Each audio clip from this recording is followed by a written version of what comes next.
Alright, we're live. Periscope, Twitch, and YouTube. I'm gonna share the YouTube link so I can convert everybody to YouTube. Okay. We're live. Welcome to this beautiful episode of The Handmaid's Tale.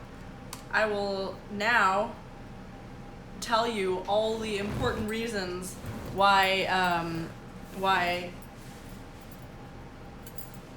The Handmaid's Tale should be the way that we live. Hola, hey diacritical. Okay, so it's funny because every time I tell someone that I'm watching The Handmaid's Tale, the reaction is either like, oh my gosh, it was so good, you should, wow, like, you know, it changed my life. Or it's like, why would I watch that? There's no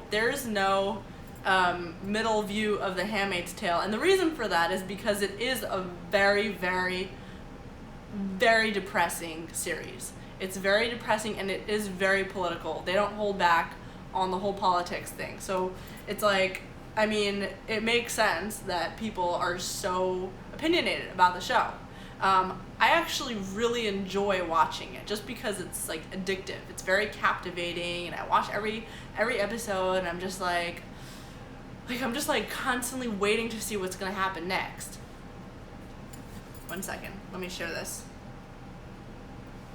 We're live on YouTube talking about the Handmaid Tale. I don't know if I spelled it right. Alright, got it.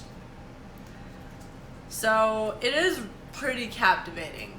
And I'm not gonna lie, I enjoy watching it. And I'm like waiting to see the next, you know, it's like a good binge watch. Like I've been binge watching it.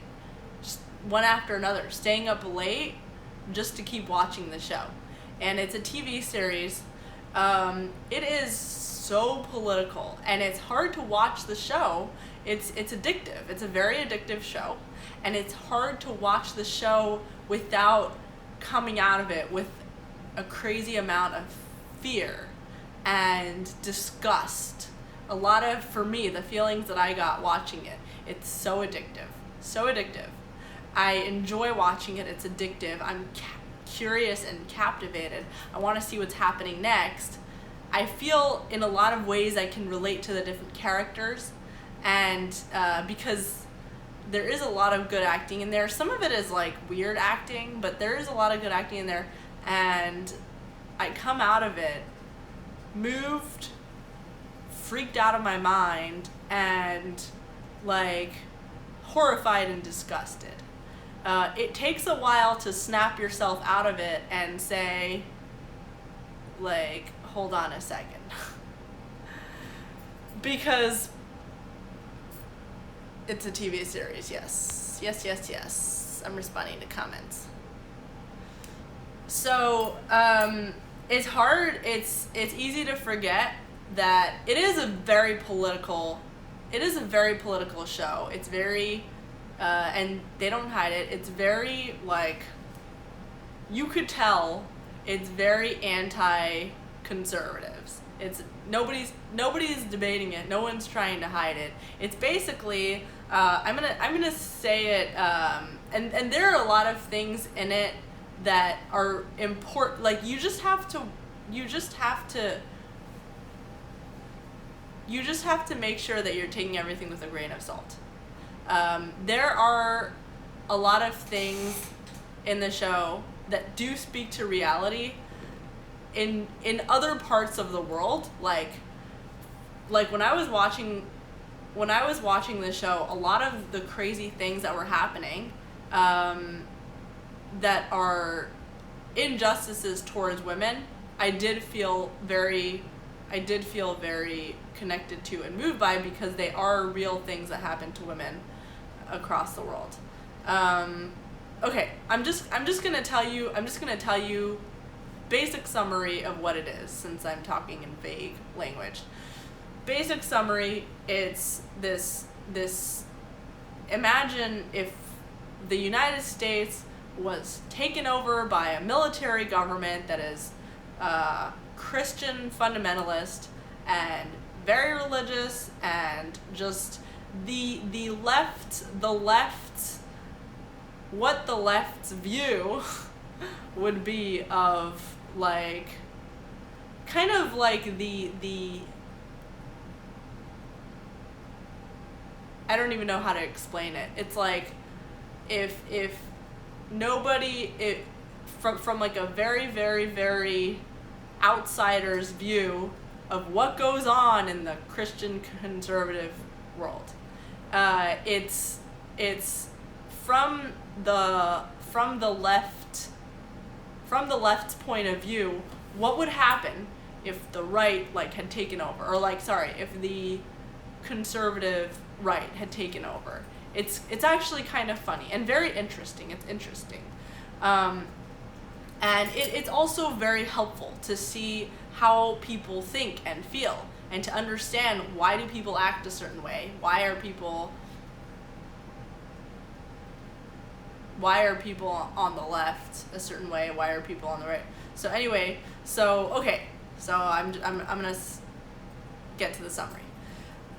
It's basically about if the United States was overrun by this military government called Gilead, and it's a Christian fundamentalist military government, and they basically take over the whole country, and the whole country goes under, like, this military rule, and they take away all of women's rights. Women are just for the sole purpose of, like, reproducing, obviously no birth control or whatever. And just women are just for the sole purpose of reproducing. If their husbands are in charge, if they say or do anything out of line, they get their body parts mutilated, they get beaten up, they get body parts. It's very graphic, and the whole thing is meant to shake you. Very graphic, like, and you're watching it, you're just like, oh my gosh. It's very, a lot of the scenes are very horrifying and moving. So you're women are just treated awfully. What else is happening? Oh, this is what else happens. So because of air pollution and climate change in the show, it affects the environment to the point where the waters become bad, and I'm probably explaining it really badly, like really in dumb words, but the waters become really bad, and people and women become infertile because of the poison in the air. And so it becomes harder and harder for people to reproduce because of the poison in the environment that is causing people, the chemicals and the poisons that are causing people to become infertile. And so they need to create this sort of system where people can have kids and where the population is still flourishing. So what they do is they create a system of handmaidens. So handmaidens are women that are handmaidens are women who are, their job is to bear children for families that can't have children. So they're basically, you've seen the pictures and the videos. You've seen the women who have these long red robes. They've got they've got like these hats that are kind of, they call them wings, so it's like they've got like their white sort of hats, but then on top of that they got like a cap, like a wing thing, which it's kind of like, to me it reminds me of a dog, like, you know, when you have like that lamp thing on a dog that doesn't let the dog go and like bite people. So it's kind of like that for women. It's like kind of like this white thing, hood, that doesn't let them like look up, so they are always looking down. And they are treated very badly. They're treated very badly anywhere, anything that they do, you know, like this girl is like, talks back at the headmistress, and she gets her eye gouged out. You know, this other girl said she like, the main character, whose name is Offred, and their names are like, so each like couple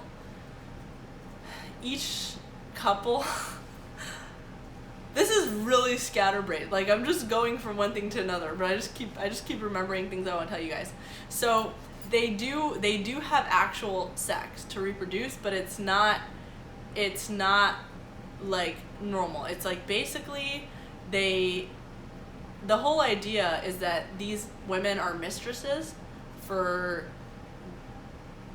the people who can't reproduce. So it's like the couples that can't reproduce, whatever, so they need like a mistress, and they use it from the story of, you know, they use it from the Bible, from the Old Testament, Genesis, when Sarah tells Abraham to go and, you know, find a mistress so that he can continue to have children. And so that's how they describe it in the show. So sex is not for the purpose of enjoyment, it's just for the purpose of reproducing. And so they bring this, so in order for it to not be just this guy has a mistress, they make it so that at any time they do it, they have the women, the wife on one side of the bed, like facing, like the wife with her whatever sitting like this on the bed, and then the husband standing at the edge of the bed, and then the handmaiden is like in between them, in between like the wife's leg, and they're basically, the handmaiden is like the person in between, like a vessel. And it's like very bizarre. It's a very bizarre sort of thing. So, and there are a lot of people in the show that can't reproduce, and so it's kind of like this. It's like a alternate universe where and you're just, yeah. And these women, and then they get, if they become pregnant. If they become pregnant, it's like the most amazing thing in the world. The couple, these women are treated like total objects, like total vessels, and their babies become the babies of the parents. Like, it's not like, oh, we're adopting this child. It's like, this is our child that God is giving us through this vessel, which happens to be this woman. And these women are like, you know, they're like just sort of kidnapped from regular society, from their modern lives, and put under this sort of awful system. Okay? So someone is asking if they're naked. No, they're not naked. They're fully clothed. So what happens? So they're kind of like, they become like vessels, and then someone is asking, does the wife watch the handmaiden and husband? Yeah. The wife is there. Like, it's like she and the husband like look at each other while they're as if they were having intercourse, but it's just the lady, the handmaiden, is like right there in between them. I don't know how to describe it. So and it's the handmaiden, obviously women who are fertile. So whoever is kind of like, when you're being sent, when they're deciding whether we want to keep you alive or dead. Well, what can we use you for? Okay, well, you have a working set of ovaries. We can use you to be a handmaiden. So, and they get like mad at these women if they don't become pregnant, or they don't, their baby, they don't, and they'll praise the women if they get pregnant. They get mad at them if they don't get pregnant, as if it's like their fault. And it to me, it reminded me of in like the Middle East. It reminded me of that in a lot of cultures where like women would get blamed for not becoming pregnant, or they would get blamed for having a girl and not a boy. Which, like, to me, that really hit home. I was like, oh my gosh. Well, in this show, they didn't have that sort of discrimination between girl babies or boy babies, as far as I have watched so far. So it's kind of treated like that. Someone is asking if this show makes me feel bad lately. It sounds spooky. Yes, it is very spooky. And it is very spooky, and it's hard to not feel afraid. It's hard to not feel afraid after watching a show like that. And obviously it's very extreme. It's a very extreme view of an entire group of people that is kind of unfair. Someone is asking why the Middle East. The reason why I mentioned the Middle East is because a lot of the practices that are in the show, a lot of the ways that they treat women, like blaming women for not being pregnant, or blaming women for things that their bodies can't control, or treating them like objects, property, that reminds me of how it is in the Middle East. In Middle Eastern cultures. Someone says in the Middle East, men have multiple wives. It's true, and not everybody, obviously. There's all sorts of people, but there is so much just awful treatment of women across the Middle East. It's like it bothers me a lot. Like, that's, I don't know. It bothers me because it scares me to think that there are people in the world who think that treating human beings like that is okay. It scares me to think that humans could be that way. Someone is asking if I know about the Kana massacre of 1996. I don't know, but I'm gonna look it up. Kana massacre.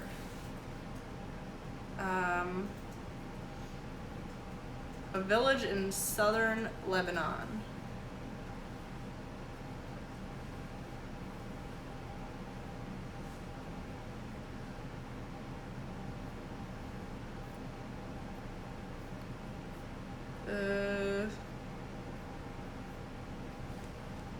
Is this for the Handmaid's Tale? This is about.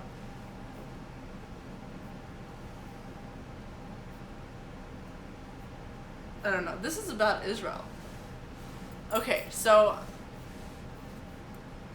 Alright. So I'm talking about the Handmaid's Tale. Someone is saying it's an all over the top feminist dystopia. Yeah, I mean, it's a very feminist show. It's a very modern feminist-y show. And it's kind of like, if I were like a hardcore, if I were a hardcore feminist who didn't know any Christian conservatives, and this is like the view that I might have. You know what I mean? It's like when you think about the sort of fear that comes out of the modern feminist movement, when you watch the show, you understand it a lot better. So, because it is a very scary show, and it does point out a lot of things, like a lot of injustices that are done towards women around the world. It's just very extreme, like everything that they say in the show, like they always like say like, you know, a word of praising God at the end of their sentences or whatever. Actually kind of reminded me of that kind of reminded me of when I, you know, grew up religious, using like the end of every sentence is like, you know, praise God, praise God, praise God.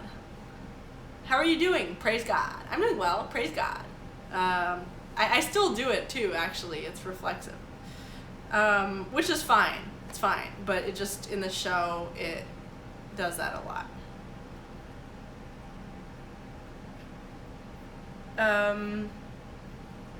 It's so funny because the show is very culty. The show is very, it kind of shows sort of like a cult. You know, you try to escape, you will be caught, you get mutilated, you know, like, they're like, when it happens, when Gilead takes over, the couple is talking, they're like escaping, and they're like, we should have gotten out while we had the chance, now we're stuck, we should have, you know, we should have resisted while we could. And the underground people who are fighting, like the rebellion, they're called the Resistance. That's their name. They're called the Resistance. This is like a total correlation to our politics. It really, really does seem like it. It seems like a view of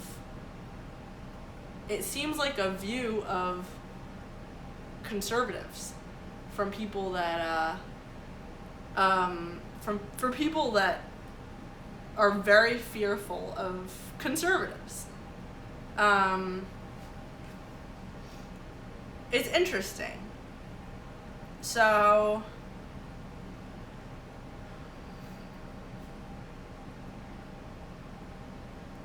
let's see.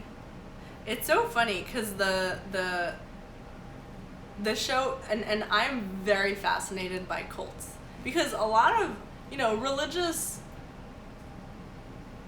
being very religiously extreme does often come off like a cult. I mean, it's like, how do you define between a cult and if trying to escape can get you killed, then that's like a defining thing of what a cult is. That's or it can get you killed, it can get you in trouble. That's like a cult, basically.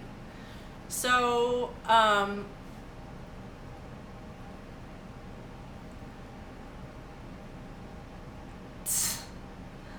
someone is saying that I look very Hasidic right now. But the interesting thing about the show is that, like, the protagonist in the show, her name is Offred. The protagonist in the show is actually, in real life, she's Elizabeth Moss. She's actually a Scientologist, which I just found out like 2 days ago, which is really interesting to me. She's a Scientologist, and I don't know, if you're a Scientologist, like, no, if you're a Scientologist, you know, nothing personal, but yeah, I mean, seems like a pretty culty religion to me. So I found it very ironic that she's a lead actress. She's a very good actress. She's really good. She's a very good actress. I found it very, very ironic. All right. So I don't know how much of me saying is a spoiler. Someone says it's not a cult, it's organized crime.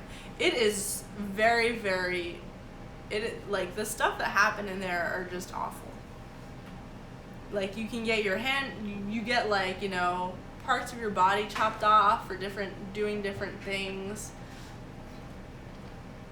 Also, it's like a few people control the masses, and those people, everything that they do and say is, like, in the name of God.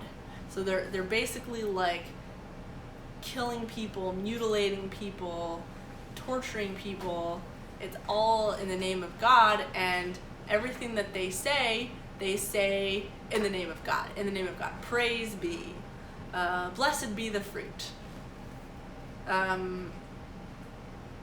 Like, under his eye.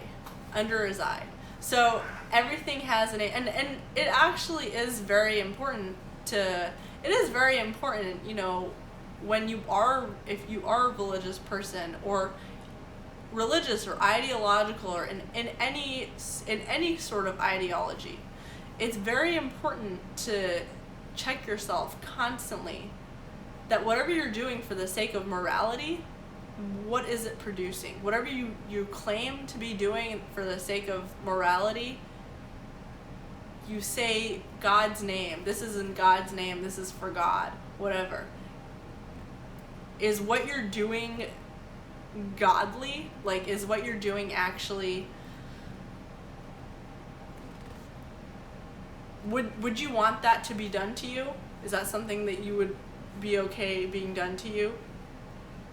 Like, I don't know, in the name of God,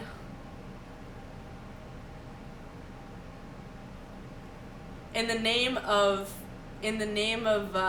like, you know, equality or helping people, in the name of fighting hate. This is one example I love to use, because this isn't like a religious thing, but it's the same idea of, like, it's an ideological thing. It's like, in the name of helping somebody, or doing good in the world, or morality, or whatever, in the name of doing something good, you are doing horrible things to people, or to, you know, you're doing horrible things. But as long as you slap the label of, like, in the name of God, and you keep just saying it over and over and over, like,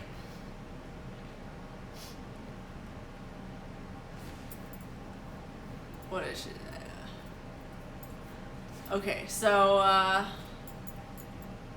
someone is asking me about abortion. I don't know if it doesn't even have the concept of abortion in here, because they don't even do that. They don't do that. They just have kids if they can. Okay, so someone is asking about call-ins. Sometime at some point I will figure out how to do call-ins. I definitely want to do call-ins. That would be so cool. Okay, so the thing that I would compare it to is when people ruin people's lives in the name of fighting hate. Anti-hate organizations. That's like my pet peeve. If you're an anti-hate organization, I hate you.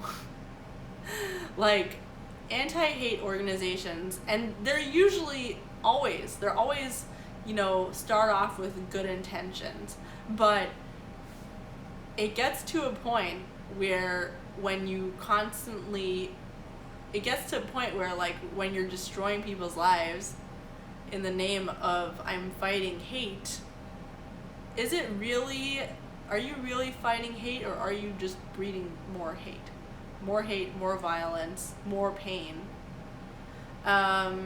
If you are of any ideology, if you're dedicated to any ideology, religion, moral fight, you have to constantly check yourself.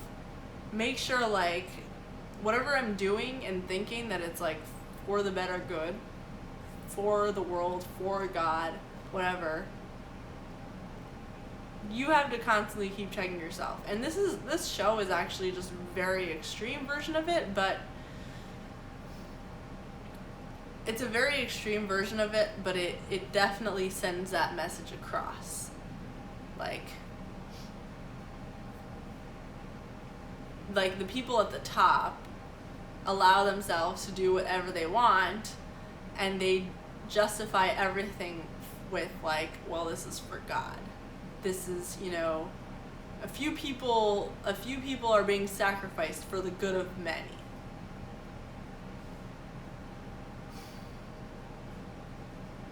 Why are so many people in the stream talking about Nick Fuentes? There's a bunch of people talking about that in the stream. Okay, so, alright. What else in the show? So there's a bunch of characters. I'm probably saying everything.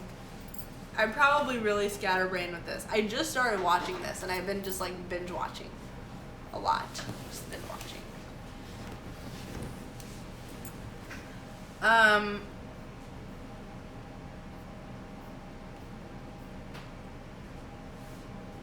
I personally have always been just very, I grew up very religious, and I've always just been very skeptical of religion. So,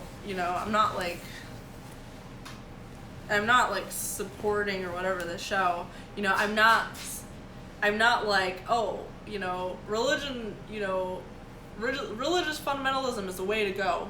But at the same time, I do think that the show portrays an unfair picture.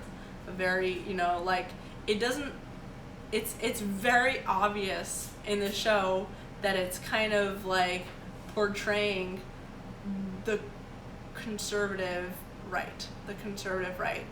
And it's very obvious, and to me it seems like I agree with, like, the premise of,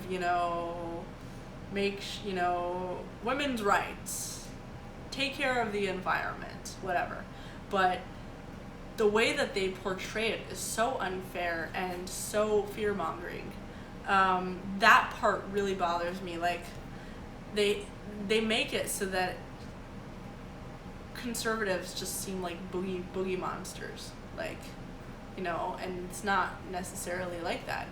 It's all kinds of conservatives, and it's a type of society like Gilead is not happening. It's not a thing. It's not ever gonna happen. And it really does seem like some sort of fantasy thing. And, the whole idea in the show is like, well, if you're not careful, this slippery slope, just take, it's little by little. Before you know it, there'll be, in the beginning, they start to take away people's, in the beginning it starts with birth control. That's what it starts with. It starts with birth control. People can't have abortions, and then they can't have birth control, and then they can't do this, and they can't do that. It gets to the point where women aren't allowed to work anymore. They have to stay home with their kids. And it gets to the point. It also is a very socialist. The show is very anti-socialism, which is very interesting. And that's something that I actually really found fascinating. It doesn't seem like the show does seem anti-socialism, because it does present sort of like a welfare state, a theocratic welfare state.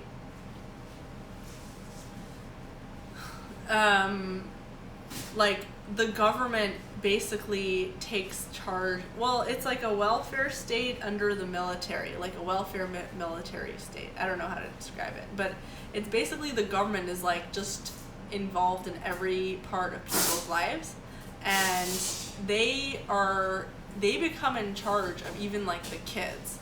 Like the parents want to raise their kids a certain way. You know, the mom is like, oh well, I'm gonna pick up my kid and do this and that, and everything is run by their government, and they're like, well, we can't let you take your kid home because you're not doing this thing right for your kid, or you're not doing that thing right. We know what's best. And so the children are not the property of their parents anymore. I mean, their children don't belong to the parents anymore. They belong to the state, which is also a very scary idea. So it scares you about a lot of things that are very important. They're very important things to discuss. Very important to talk about climate change, to talk about the environment. Very important to talk about, not abusing women or children or anybody. Very important to talk about socialism.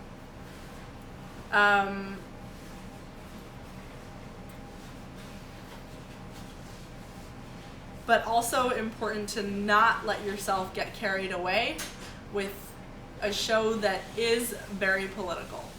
When politics are involved in a show like this, it really, really, really messes with people's heads, and I think there can be consequences. So, someone says it's very important to talk about the Lakers.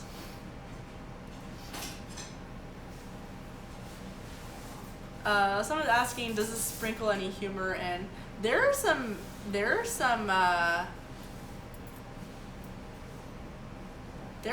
funny characters in the show. Like, there is this one, not really humor. There is no humor. There is this one character, there is no humor.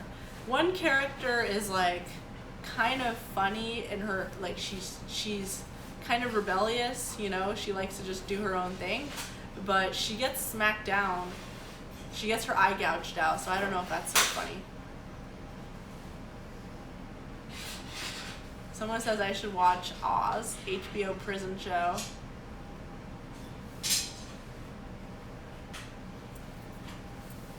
The One-Eyed Girl is funny.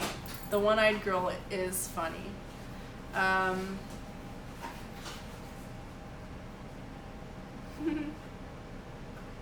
Hey, Paul. Hello, Paul. Welcome to the live stream.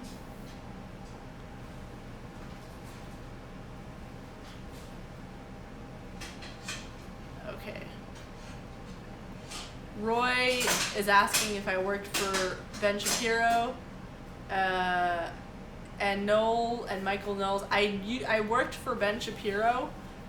Michael was my colleague, and it was great. They're asking about my views on abortion.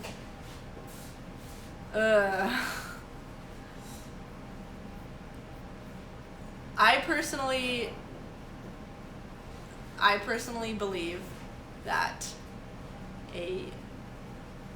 any person with a beating heart and brain is a living person, and taking their life is murder. But I don't know if that makes me anti-abortion all across the board, because babies don't have beating hearts and brains until they're about a month in. So I'm not anti-abortion from the time of conception.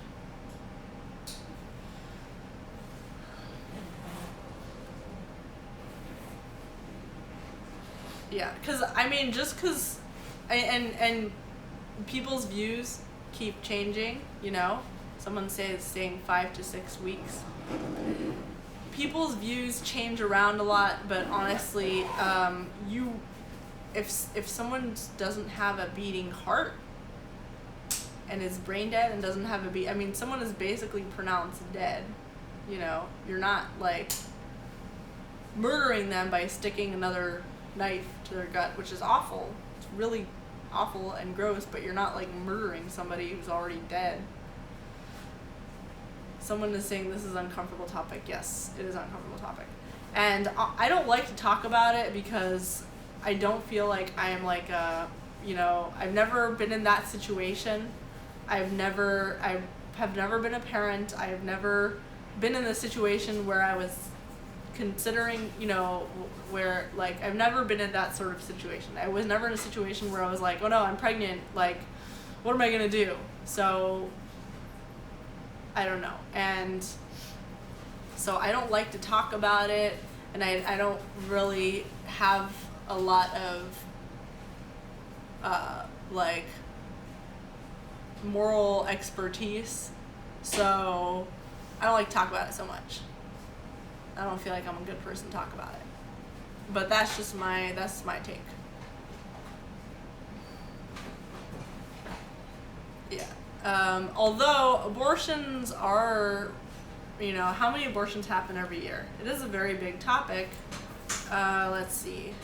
How many abortions per year?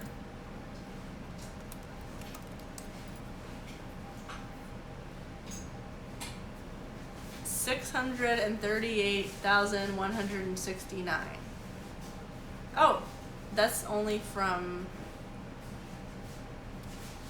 Wait, how many abortions happened in 2018?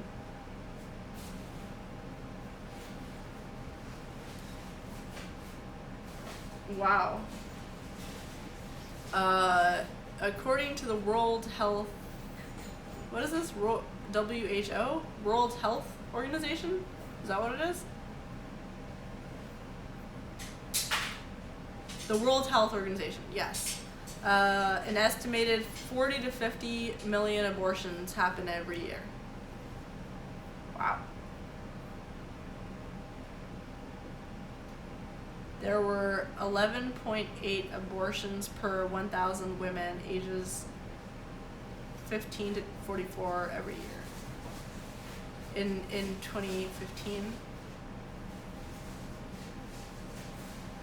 Yeah, so abortion is a really big topic because it's a lot. It's happening on a mass scale every year. I see you, Twitch people. Yes. NY Crab, I see you. Someone's asking about my necklace. It's Hebrew. Yep, it's my name. Someone was asking, why don't they use contraception? Yeah, this is, to me, and this is why I don't like to talk about, this is another reason why I don't like to talk about abortion, because to me it just seems like if you're like so much in a place of desperation where abortion is like basically the, why aren't people more careful? Like, why are people having unprotected sex in such an irresponsible way? And I don't want to be, this isn't me justifying anything bad that happens to people. And this isn't me, I don't want to be judgmental. And like, I'm really trying to not be judgmental, and I don't want to judge somebody's situation that I haven't had to experience. But I don't understand why, and this is in no way an argument against, birth control or whatever. I just don't understand why people can't be more responsible. If your life is in such danger, if you are in, they say people who can't afford to have children need abortions, or like they can't afford birth control. It's like, if you can't afford birth control, like first get to a place where you can afford birth control, then have irresponsible sex. Because you know, like, there's so many things. If you're really, really, really that desperate, why are you having...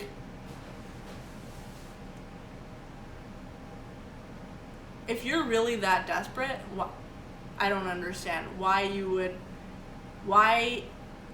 would need to have unprotected sex. Like, why is that? Why do you need that? You don't need that. Like, you don't need to... Oh no, because they can't afford a condom. Really though? Condoms are so cheap. Go to CVS, you'll see. You can't afford... You don't need sex to survive. Oh, you can't afford food? Okay, go pay for your food. Can't afford a tampon? By the way, like, you don't need a tampon or a pad to survive. You can... I just think that a lot of stuff are so politicized to the point where we're acting like people's lives are in danger if they don't have it. The tampon tax is just, to me, the whole idea of, like, I don't think that tampons should be taxed more than any other product. It's not fair. But at the same time, the way that the other extreme is that we're taking it, the other extreme that it's being taken by the modern feminist movement is like, well, the state should basically provide free tampons for everybody. Free tampons and free birth control. It's like, you know, tampons aren't a human right. If you're a girl, you know that you don't even need pads or tampons. You don't actually need any of those things. You actually could just survive on toilet paper. It's fine. You can, like, in the olden days, they didn't even have toilet paper. They had just, like, cloth. It's fine. You won't die from, like, not having a tampon. In fact,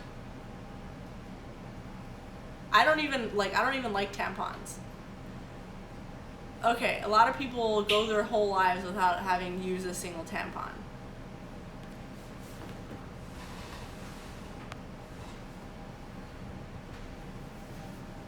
Someone says they're part of proper hygiene, though. I agree. It's just there's a difference between that and a human right. Anyway, I'm talking, like, I feel like I'm talking really convoluted and just all over the place.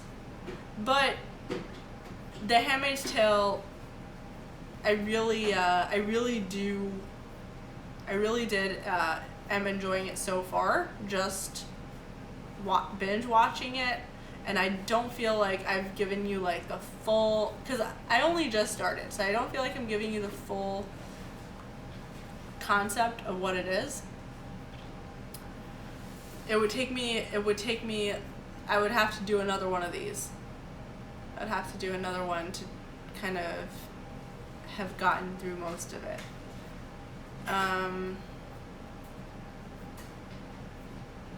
What other symbols are in this show? It's a totalitarian state, complicity. So a big theme in this show is, like, basically people who are being complicit by not helping or not joining the resistance. They're being, like, complicit in whatever bad thing is happening to these women.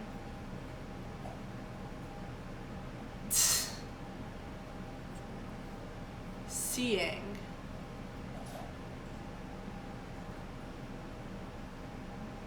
It's a feminist idea that in a male-dominated society, the way men look at women is a form of control.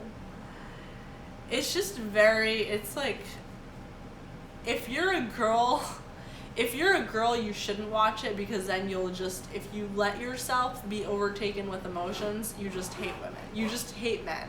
You watch a show and you're just like, this is awful. Men are, the patriarchy. You really start to say those things. It really is. I don't like the usage of fear.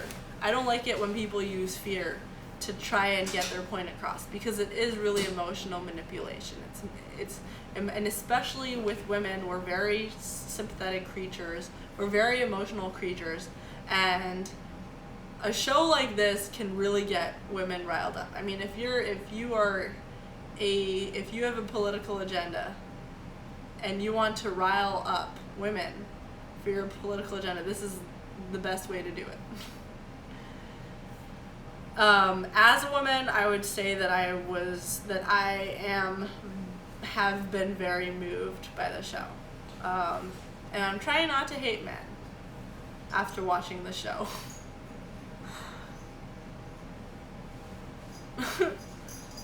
Okay. Let's see what other themes are in this show.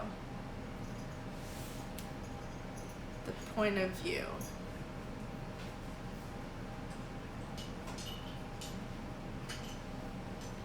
Did I say that, like, when the protagonist uses the word gay, it's so funny. There's like this scene, the protagonist uses the word gay, like she's like, oh yeah, this person is gay. And then they tase her and they go, this word shall not be used here. We don't use that word here. And it's like, very, very interesting. Okay. Someone says if you hate men, you miss the point. No, I don't hate men. I'm just saying, like, I'm just making a point. Like, the show, watching the show can be very terrifying. To the point, watching the show can be very terrifying. To the point where you're just like, it's hard to not let it get to your head. Someone says that it's easier in some areas of Iran to get an abortion than it is in southern states. Oh, interesting. I didn't know that. See, yeah, I didn't know that.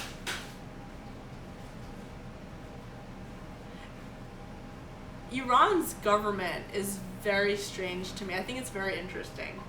Like, they don't have a lot of control over the citizens. Like, they try try to exert a lot of force, but the government is really weak.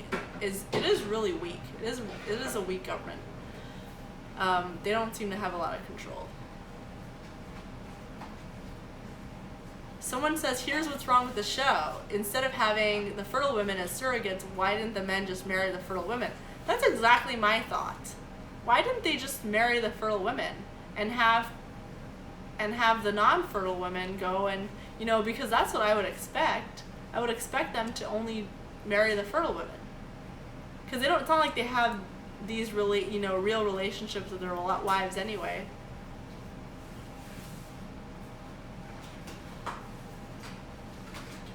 Yeah, anyway. Okay. Someone says I would save a lady and marry her and run off for babies in the woods. What?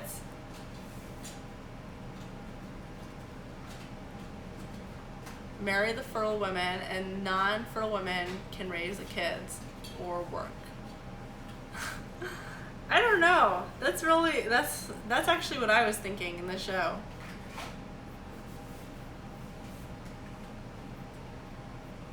Yeah. Okay. Any other questions that I will not answer?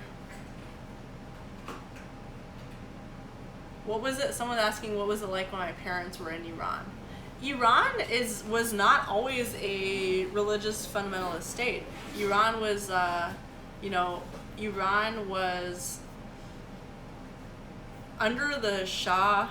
Under the Shah, Iran was the Shah, which was like the king in Iran before the Islamic Revolution happened. He was trying to make the country more westernized. So, he was a very controversial figure, but for many different reasons. But he tried to bring like sort of this Western idea into the country. So women under the Shah were more they got to do, they were like free. They got to do what they wanted. For the most, I mean, you know, they were headed in the direction of like any Western country, as far as from what I understand. But after the revolution, it became women were stripped away of a lot of their rights. I mean, it's kind of like the idea of the Handmaid's Tale, but like in Iran.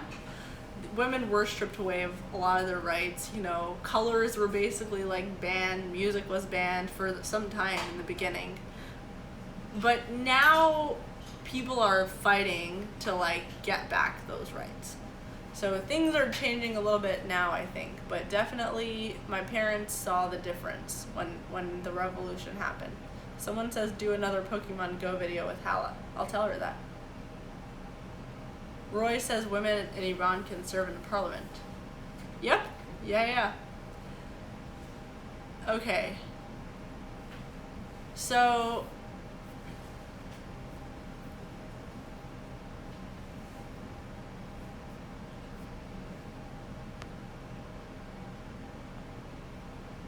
all right.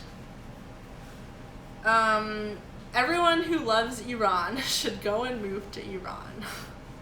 That's what I will say. There's a reason my parents moved here, and they're happy in the United States. They don't want to go back.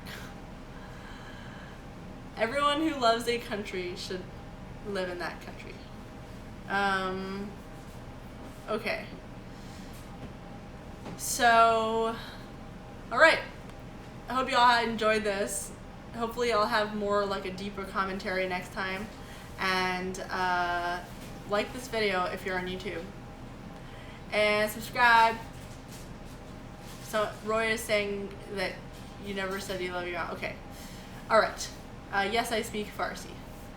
Okay. See you later, everybody. See you tomorrow night. I actually was supposed to have a vlog out today, but like, I don't know. I had one yesterday. Like my vlog schedule's kind of messed up. Because like I had one yesterday and that did well, but then I just didn't really know what to have for today because it was so close together.